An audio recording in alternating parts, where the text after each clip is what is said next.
आज हम लोग एक्सरसाइज 3.6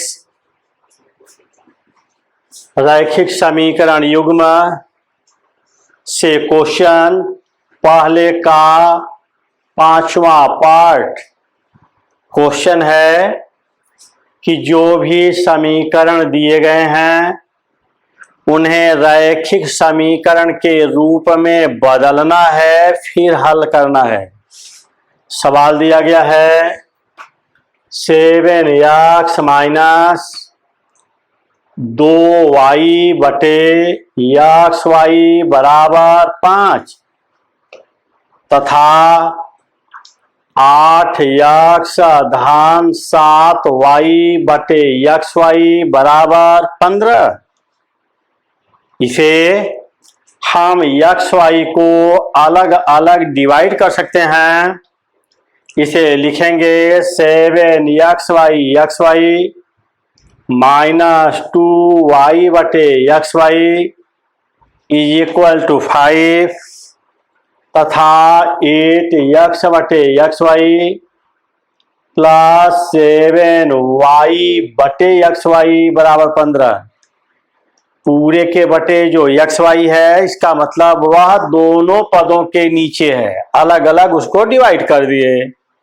अब देखो x से x कैंसिल हुआ, 7y माइनस y से y कैंसिल हुआ, 2x इज इक्वल टू 5 तथा x से x कैंसिल हुआ, 8y प्लस 7x y से y कट गया इज इक्वल टू 15। अब देखो यह सरल हो गया, लेकिन इसे रैखिक समीकरण युग्म के रूप में चेंज करना है।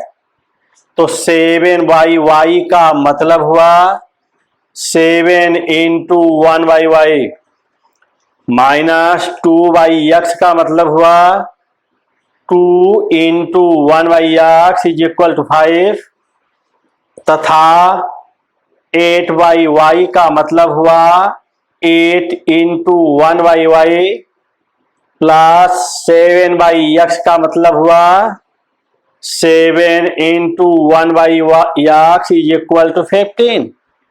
देखो माना, अब हम मान लेंगे, मान लिया 1y is equal to a तथा 1x is equal to b। कोई विद्यार्थी दूसरे टाइप से मान सकता है, 1x बराबर a, 1y बराबर b, जो भी इच्छा करे मान लो।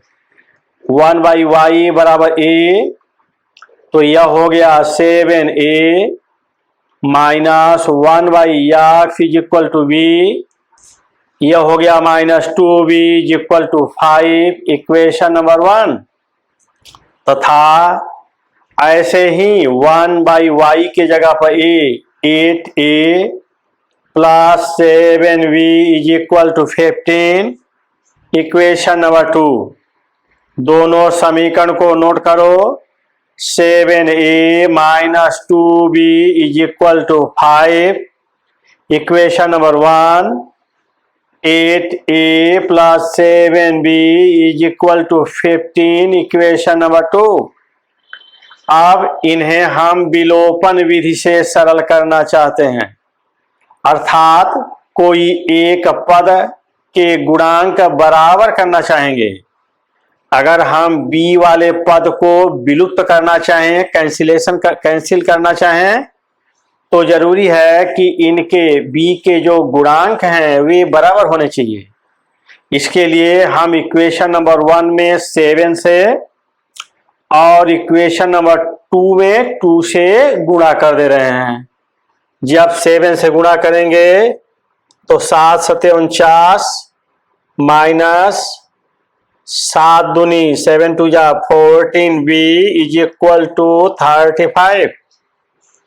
इसी तरह 2 का गुणा करेंगे 8 में, 8 दूनी 16 a प्लस 7 दूनी 14b इज इक्वल टू 15 दूनी 30। अब देखो यह प्लस 14b है या -14b है। जब दो पदों का मान बराबर रहे, निशान भी विपरीत रहे, तब वे कैंसिल हो जाते हैं। तब यहाँ पर घटाने की जरूरत नहीं है, हम लिखेंगे जोड़ने पर, प्लस करने पर। यह -14b प्लस 14b कैंसिल, इनको जोड़ेंगे तो यह हुआ 9 6 15, हासिल लगा 1, 4 1 5 1 6, 65a इज इक्वल टू 65, या a is equal to 65 by 65 is equal to 1, a is equal to 1। अब हम क्या करेंगे, अब हम यहां से आगे ऊपर जाएंगे तो यहां पर a इज इक्वल टू 1 समीकरण नंबर 1 में रखने पर। बच्चों ध्यान दो, कुछ बच्चों का कहना है कि अक्षर बहुत छोटे हो जा रहे हैं, कहीं कहीं पर साफ दिखाई नहीं पड़ रहा है। तो बच्चों थोड़ी प्रॉब्लम है, यहाँ पर लॉकडाउन में ब्लैक बोर्ड नहीं मिल पा रहा है, छोटा ब्लैक बोर्ड है, व्यवस्था किसी तरह बनी हुई है, उसमें हम बोल रहे हैं, जो बोल रहे हैं फिर उसी को वीडियो बैक करके क्लियर कर लिया करो कि वहां क्या लिखा गया है, क्योंकि मैं उसको धीरे धीरे पढ़ देता हूं। a इज इक्वल टू 1 समीकरण नंबर 1 में रखने पर एक यह है, 7 into 1 -2b is equal to 5, या -2b इज इक्वल टू 5, 7 को उधर भेजो तो ये हो जाएगा -7, ये हो जाएगा, या -2b इज इक्वल टू -7 है, 1 + 5 है तो घटाव करना है, 7 में से 5 गया, ऋण 2, ऋण से ऋण कैंसिल हुआ, b is equal to 2/2 cancel हुआ, 1, b इज इक्वल टू 1। इस प्रकार से a is equal to 1, b is equal to 1 आया। लेकिन हमारे क्वेश्चन में a b तो हम माने थे, क्वेश्चन x और y के टर्म में लिखा गया है, इसलिए हमें आंसर भी x और y के टर्म में ही लाना होगा। तब हम लिखेंगे चूंकि a इज इक्वल टू 1, या a इज इक्वल टू हम माने हैं 1/y इज इक्वल टू 1, और 3 से गुणा कर दो, y इज इक्वल टू 1। इसी तरह b इज इक्वल टू 1, या b का मतलब है 1/x इज इक्वल टू 1, या x is equal to 1। Answer x is equal to 1 और y इज इक्वल टू 1। बच्चों आप अपने सवाल का जांच करना भी जानते होंगे, x और y के इस मान को किसी भी समीकरण में, दोनों समीकरणों में यदि आप रखते हो तो आपको आंसर लेफ्ट बराबर राइट आना चाहिए। लेफ्ट हैंड साइड का जो आंसर है सॉल्यूशन मान रखने पर वही राइट के बराबर होना चाहिए दोनों समीकरणों में। अगर ऐसा होता है तो इसका मतलब हमारा आंसर करेक्ट है।